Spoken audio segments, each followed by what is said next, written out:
Panoorin ang susunod na bahagi ng Batang Kuyapo. Huwag kalimutang mag-subscribe sa series Explain PH, i-turn on ang bell notification at manatiling nakaantabay para sa aming mga susunod na video. Itinutuon ni Tanggol ang kanyang paningin sa kanyang ama, si Ramon Montenegro. Sa gitna ng unos, dugo, luha at pangungutya, natiling matatag si Ramon. Hindi siya kailanman gumuho. Hindi kailanman nagpakita ng kahinaan sa kanyang mga mata. Bawat peklat ng nakaraan, bawat pagkatalo, bawat hampas, nakatayo siyang parang batong hindi matitinag, lumalaban sa pinakamalalakas na agos. Sa mga mata ni Tanggol, ang larawang iyon ay sagisag ng mabigat na responsibilidad. Dahan-dahang ipinapasa ng kanyang ama ang pasaning iyon sa kanyang balikat.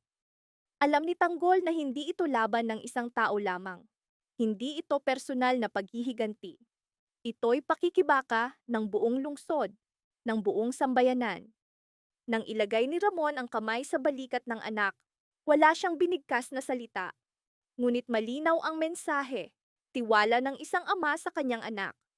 Dahan-dahan ngunit mariin, sinabi ni Ramon, "Marami na tayong pinagdaanan. Marami na tayong ibinuwis, ngunit hindi tayo kailanman umurong." Ipinaalala niya na ang tunay na tapang ay hindi nasusukat sa lakas ng kamao, kundi sa tibay ng paninindigan. Ang kapangyarihan ng kamao ay maaaring kumupas. Ngunit ang dangal, kapag hawak na, ay hindi kailanman mababasag. Ang tinig ni Ramon ay may halong pag-aalala at pagmamahal. Ayaw niyang masaktan, madugunan, o mawala ng pag-asa si Tanggol. Ngunit alam niyang hindi maiiwasan ang laban. Kaya't pinatatag niya ang anak, pinatibay ang dibdib, inihanda ang puso. Kailangang harapin ang mga gero. Para kay Ramon, higit ang dangal kaysa sa sariling kaligtasan, higit pa sa buhay mismo. Samantala, desperado na ang mga gero. Upang kumapit sa kapangyarihan, handa silang tahakin ang pinakamadilim na hakbang. Sa isang madilim na silid, umalingaw-ngaw ang utos. Sirain ang pangalan ni Tanggol. Gamitin ang sindikato. Balutin siya ng kasinungalingan. Malinaw ang kanilang layunin. Durugin si Tanggol upang hindi na siya paniwalaan ng bayan. Sa kanilang mga mata, walang halaga ang katotohanan kung mawawala ang kapangyarihan. Nagulat si Pongay nang makita sina Lola Flory at Dimples na bihag ni Rigor. Nanginig ang kanyang mga kamay. Nanlamig ang kanyang katawan. Malamig ang titig ni Rigor. Walang awa, walang takot. Biglang umalingaw-ngaw ang nakakatakot na banta. "Pipirma ka o papatayin ko ang natitira mong pamilya." Sandaling tumigil ang mundo. Nabitin ang hininga. Bumigat ang dibdib. Sinakmal ng takot ang kanyang puso. Ngunit sa likod ng takot, naglalagablab ang apoy, galit laban sa walang hiya at malupit na kalupitan ng mga hero. Sa wakas, muling nagtagpo si Tanggol at ang kanyang ina.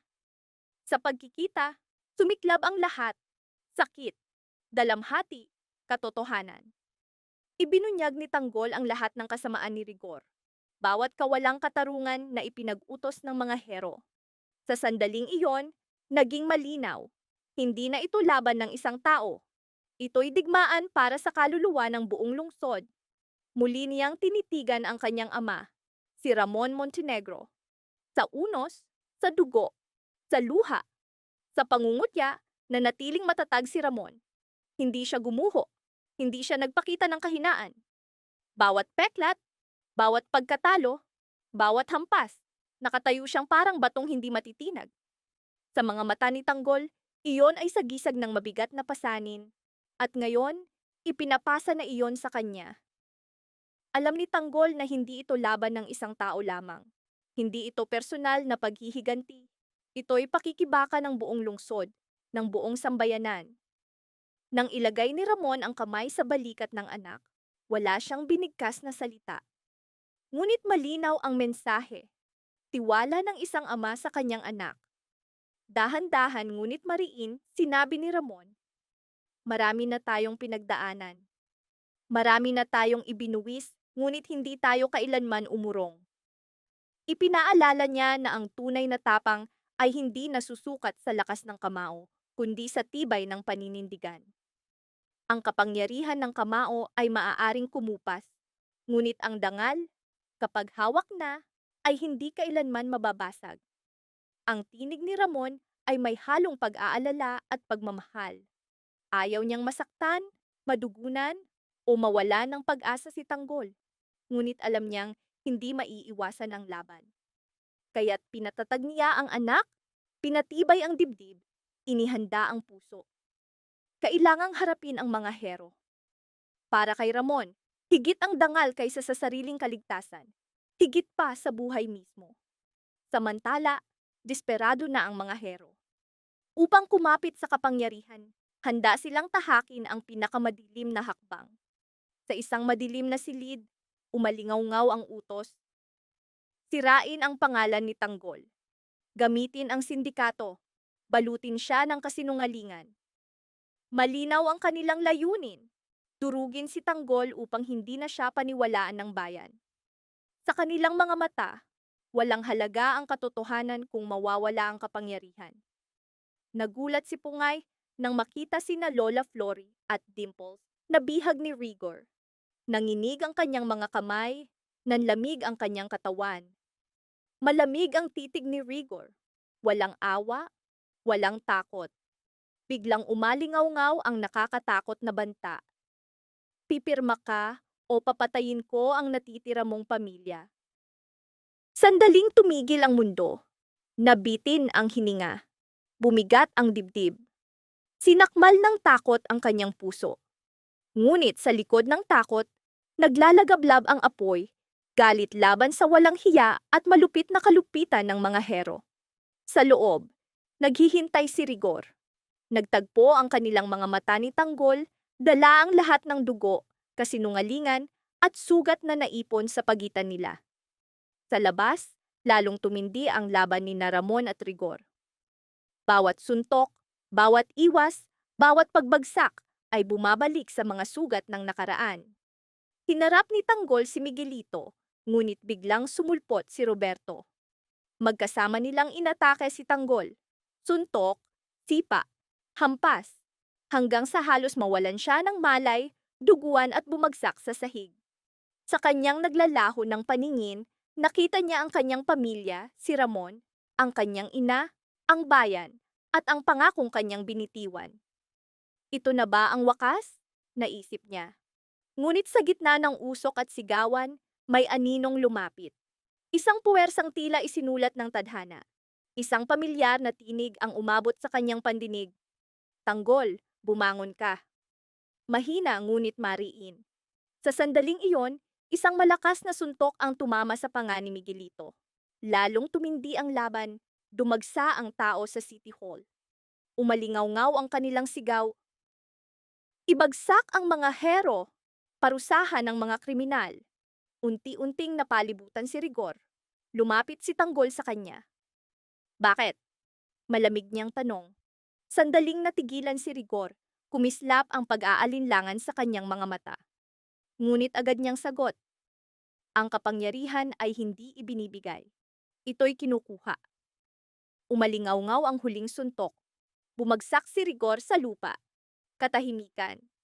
Sa labas, umalingaw-ngaw ang sirena ng pulisya. Ngunit sa pagkakataong ito, hindi upang hulihin ang mga inosente, kundi upang dakpiin ang mga salarin. Lumuhod si Tanggol, hindi dahil sa pagod, kundi sa bigat ng sandali. Lumapit si Ramon, nakatingin sa kanya. Sa di kalayuan, nakatayo ang kanyang ina. May luha sa mga mata, ngunit may ngiti sa labi. Sumabog sa tuwa ang bayan. Ngunit alam ni Tanggol na hindi pa ito ang wakas. Hanggat nananatili ang kasakiman sa sistema, hanggat nakaugat ang takot sa puso ng tao, may mga bagong laban pang darating. Lumapit si Amon at nagsabi, hindi pa ito ang huling kabanata. Tumingala si Tanggol sa langit. Unti-unting naglalaho ang usok. Sumisikat ang araw, kumakalat ang liwanag. Ngunit sa kaibuturan ng lungsod, may mga matang nakamasid. Bagong pangalan, bagong kapangyarihan. Habang nagdiriwang ang bayan, may bagong unos na lihim na umuusbong. At si Tanggol, handa na. Samantala, nanginginig si Pungay Garcia, hindi dahil sa kahinaan, hindi dahil sa duwag, kundi dahil sa baril na nakatutok sa kanyang pamilya. Mabigat ang bawat galaw ng kanyang kamay. Bawat guhit ng tinta sa papel ay tila pagpatay sa kanyang sariling prinsipyo. Isang pirma, isang kapalit, isang pagkatalo, isang bagay na hindi niya kailanman ginusto. Nangako si Rigor na hindi sasaktan ang pamilya ni Pongay kung susundin niya ang lahat ng utos. Ngunit sa malamig na mga mata ni Rigor, walang awa, walang konsensya. Ang pangakong iyon ay hindi proteksyon, kundi lubid na lalong humihigpit sa kanyang leeg araw-araw. Samantala, sa Luneta, sumiklab ang isang napakalaking kilusan laban sa mga hero. Libu-libong tinig ang umalingaw-ngaw ng mga sigaw, hustisya, katotohanan, pananagutan. Sa bawat sigaw, binabanggit ang pangalan ni Tanggol Montenegro, ang tunay na nagwagi. Kumislap ang pag-asa sa mga mata ng bayan. Ngunit sa kampo ng hero, naglalagablab ang galit. Iginiit ni Jackie na desperado lamang ang mga nagpoprotesta, talunan, at tumatangging tanggapin ang katotohanan. Mas mabagsik ang sagot ni Miguel. Bombahin ang tao. Itigil sila. Sa sandaling iyon, lalo pang lumalim ang agwat sa pagitan ng kapangyarihan at ng bayan. Lalo pang tumalim ang banggaan ng takot at tapang. Ipinahayag ni Congressman Leo na hindi na ito simpleng reklamo. Ito'y isang rebelyon. At naghihintay ang bayan kay Tanggol. Tinawag siya ng komisyoner, humakbang, angkinin ang kanyang upuan. Lumitaw si Tanggol, si Ramon ang nasa kanyang tabi. Sa bawat hakbang, dama niya ang lakas ng pagkakaisa ng bayan. Ngunit sa bawat hakbang, naroon ang banta ng karahasan. Sa paligid ng City Hall, matitibay na harang ang nakatayo. Desperado ang mga hero na ipagtanggol ang kanilang kuta. Ngunit mas determinado ang bayan, kailangan nilang mabawi ang kanilang lungsod. Biglang umalingaw-ngaw ang putukan. Si Miguelito ang bumaril sa tao. Kumalat ang kaguluhan. Ngunit hindi umurong si Tanggol. Tulad ng alon, bumasag ang bayan sa mga harang. Nakuha nila ang City Hall. Nag-alinlangan si Tanggol. Paano kung may masaktan? Katahimikan. Mariing sagot ni Ramon. Kung mananatili kang tahimik, mas marami ang masasaktan. Samantala, sa isang madilim na opisina, nakaupo si Rigor, hawak ang dokumentong pinirmahan ni Pungay Garcia, isang sandata, isang bala, hindi bakal kundi tinta. Pumasok si Miguel at nagsabi, "Handa na ang media." Malamig na ngiti ang sagot ni Rigor. Hindi pa. Gusto kong si Pungay mismo ang sumira kay Tanggol. Sa selda, nakayuko si Pungay, dinudurog ng bigat ng kanyang konsensya. Lumapit si Aling Tindeng. Kumusta ka, hiho? Mahina ang sagot ni Pungay. Pinagtaksilan ko siya, Nay. Napatigil si Aling Tindeng. Ngunit bago siya makasagot, sumugod ang mga armadong pulis. Utos ng hepe, sigaw ng isa. Muling inaresto si Pungay. Sa Luneta, lalo pang dumami ang tao. Lalong lumakas ang kanilang sigaw. Tanggol, Tanggol, Tanggol. Ngunit sa isang sulok, nakatayo ang isang grupo, may hawak na radyo, naghihintay ng utos. Natanggap ni Jackie ang mensahe. Simulan na! Biglang umalingaw-ngaw ang malakas na tunog. Hindi bala, kundi tear gas, kumalat ang kaguluhan. May naipit, may bumagsak, may nagsisigaw sa sakit. Sa loob ng simbahan, narinig ni Tanggol ang ingay. Tumayo siya. Mariin ang kanyang tinig. Hindi na ito maaaring magpatuloy. Inilagay ni Ramon ang kamay sa balikat ng anak. Mag-ingat ka, babala niya. Ngunit sa mga mata ni Tanggol, sa unang pagkakataon, wala nang takot kundi apoy. Lumabas siya ng simbahan. Sa labas, magulo ang tao, ngunit umakyat siya sa ibabaw ng isang kotse. Mga minamahal kong kababayan. Mariin ang kanyang tinig. Dahan-dahang tumahimik ang paligid. Hindi natin sasagutin ng karahasan ang karahasan. Kung kaguluhan ang gusto nila, hindi natin sila bibigyan ng dahilan. Bawat salita ay malinaw, mabigat, makapangyarihan. Sa malayo, napakunot ang noo ni Miguel. Bakit hindi siya natatakot? Bulong niya. Malamig na sagot ni Rigor habang nanunood ng live feed. Hindi niya alam ang paparating. Sa presinto, inilagay si Pongay sa harap ng mga kamera. Ipinahayag ni Rigor, narito ang taong magsasabi ng katotohanan. Maputla, pawisan, nanginginig si Pongay. Lumapit si Rigor at bumulong. Sabihin mong nandaya si Tanggol. Ngunit sa labas, nagsasalita si Tanggol. Ang laban na ito ay hindi lamang para sa akin, kundi para sa bawat pamilyang ikinulong ng takot. Sa mismong sandaling iyon, nagsalita si Pongay sa harap ng kamera. Nanginginig ang tinig, ngunit malinaw ang mga salita. Pinilit nila akong pumirma. Tinakot nila ang pamilya ko. Napatigil si Rigor. Ito ang katotohanan, dagdag ni Pungay. Si Tanggol ang tunay na nagwagi. Sumabog ang kaguluhan sa presinto. Patayin ang feed, sigaw ni Miguel. Ngunit huli na. Kumalat na ang video. Sa luneta, may sumigaw. Nagsalita na si Pungay. Kumalat ang balita na parang apoy. Lalong lumakas ang sigaw ng bayan.